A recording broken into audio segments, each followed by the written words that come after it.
What's going on, y'all? It's J Smo Reviews here, back at it again with another Flashback review. Happy Monday, everybody. I know Mondays aren't happy for some people, but I hope y'all's Monday's going good. Hope y'all's week is starting off on the right foot. But yeah, like I said, right into it. We're doing another Flashback review today. Tay Roc versus Chess. Great battle. Takes, a lot of highlights from both of them in here, especially for Chess, what this did for his career. So, as per usual, we're going to do a round-for-round breakdown and just get to the nitty-gritty here of a battle that I've heard a couple people say, might be debatable. I think it was considered clear, but maybe it's just a fan base, trying to go over the top for their guy. But I've heard a couple people trying to say this battle's a little bit debatable. So, I just want to do a little bar-for-bar, round-for-round, and break it down for you guys. So before I get into the exact rounds, y'all know how I like to do with my Flashback reviews. I want to just give a little bit of where these background information on where these two battlers were coming into this battle. For Chess, his last two before this battle were Saga and Av. This was pretty much the first real Chess push, obviously with a Roc battle. You could tell that this is the battle that Chess had earned from previous hard work, battling the Saga on Born Legacy, and then battling Av as a replacement battle on NOME 6 for when DNA and Daylight did not go down. He was fantastic in both. Even though I and many others have him losing to Av, he was great. His second round, the way he fought back after Av's historic first round was, showed fight, especially on a main stage. And then he battled Saga, as we said, in Born Legacy, and that is one of the more dominant wins of Chess's career, and is overall one of the best performances of his career when you take everything into account, all the different displays of battle rap he showed. Might do a Flashback review for that battle one day, because that's in the conversation for the best Chesses ever, along with this battle. But yeah, so Chess was coming in, before the choking really took a toll on his career for a while and the lack of memory. There was always stumbling. There was issues, but until it really, deflated him, this before all that. This is Chess's original push. And Roc coming into this battle, his last two, also a battle on NOME 6 where he headlined with Rum Nitty, which people think that's a lackluster, debatable battle. I actually think it's okay. There's some bright spots in it, but I'm always a bit of an optimist with battles. If I just get one good round from each, it's even watchable enough for me. So maybe, a lot of people do consider Roc versus Nitty, though, a disappointment. And then he battled Sharon, a battle which he was good in.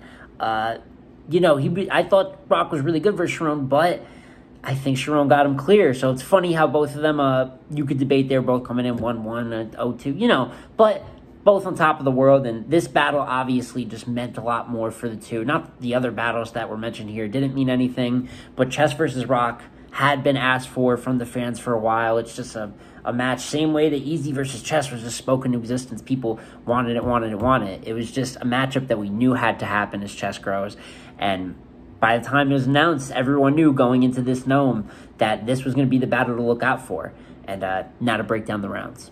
So, to start off here, Chess did open the battle, and as many of you know, this round is absolutely fantastic, just off rip. But, to break it down, he starts with load bullets, loading like the washing machine, load metal rounds, he had a little washing machine thing in there. That was cool.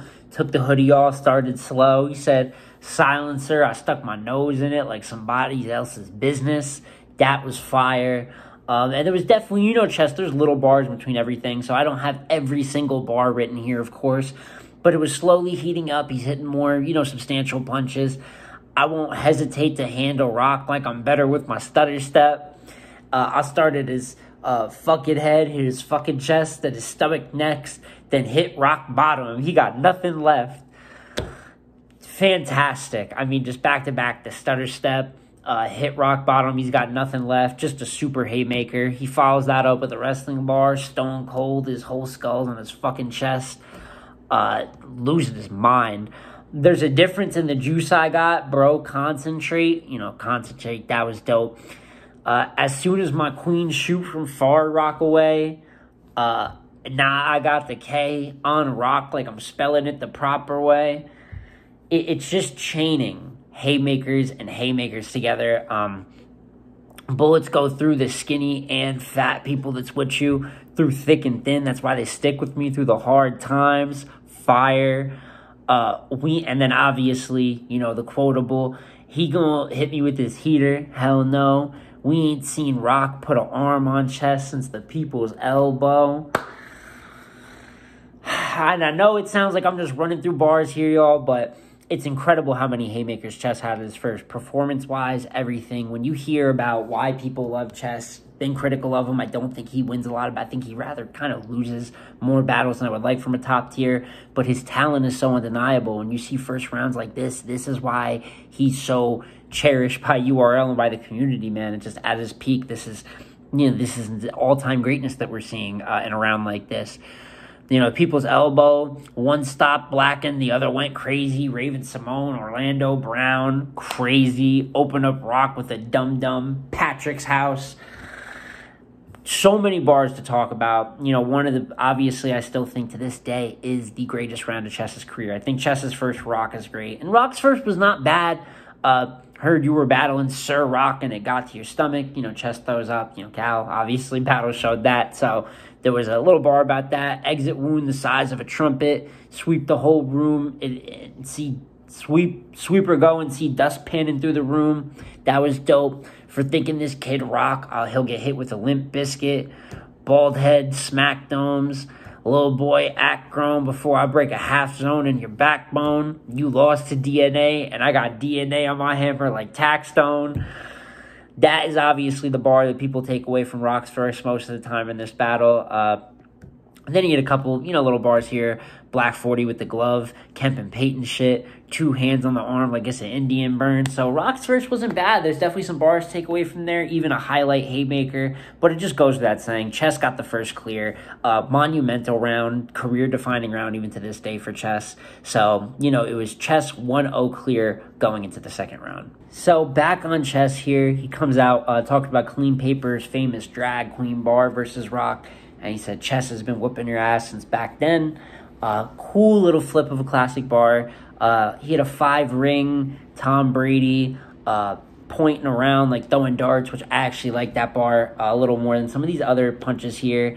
And then he had a bar, Mike Wazowski's girl. For one, I'll see the snakes in hair.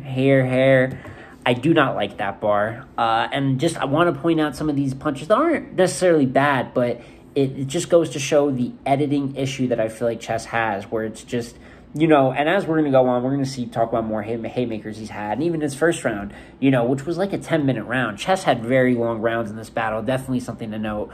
But, these littler punches can be edited out. The Mike Wazowski, the hair bars. I just feel like when you have so many good haymakers, I know that it sounds a lot of times with Chess too, is there's a lot of great haymakers in this round, but they're long rounds. It's like he's rapping everything he wrote down. And just some of these bars, like I said, the little Tom Brady, the Mike Wazowski's girl, some of these concepts, you just don't need. You can drop it off the round and just make your round cleaner, make it more condensed. But as he did pick up as he went on, though, Day at the Spa, lay Roc on his back with the heat. That was fire.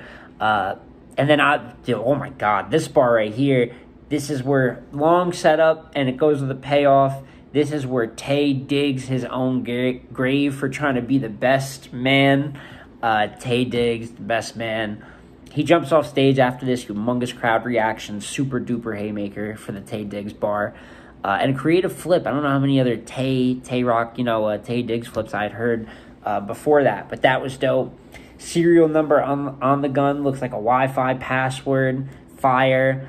And then to end it off, because I drew the blueprint on this body on Michael Schofield in Prison Break. That was fire. So even though I was critical, Chess still had a pretty solid second round. Definitely a drop-off from his first round. And this is where Roc just picks up. Obviously, Roc then comes with his best round of the battle, which was the second round. Second round Roc, talking about him eating out the bowl. Chess's struggle bars about the 2-liter bowl versus Saga. You ever been backed in a corner and had to fight out it? You ever had to break a bottle and make a knife out it? That was fire. Had some energy. They started barking on each other, and then Roc got riled up, got crazy into his performance and aggression. You talking about struggling to live for real. I'll tie something around your neck, have you struggling to live for real. Chef Trez off top, I hit him with 3 of them things.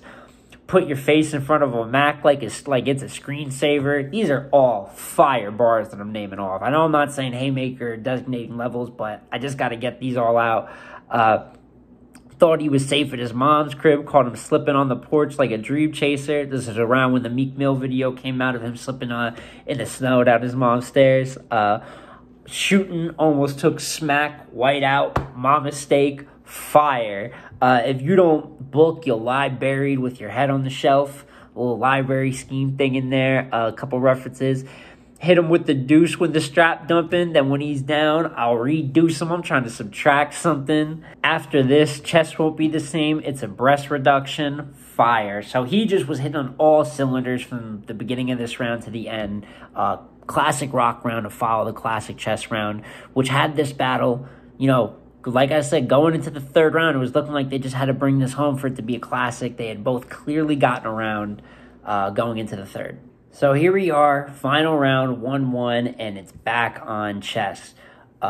You smack's don't become the dude, I'm gonna smack. I like that flip, that was fire. He talked about how Roc had a Silver Surfer scheme, and then he did his own fantastic 4 scheme.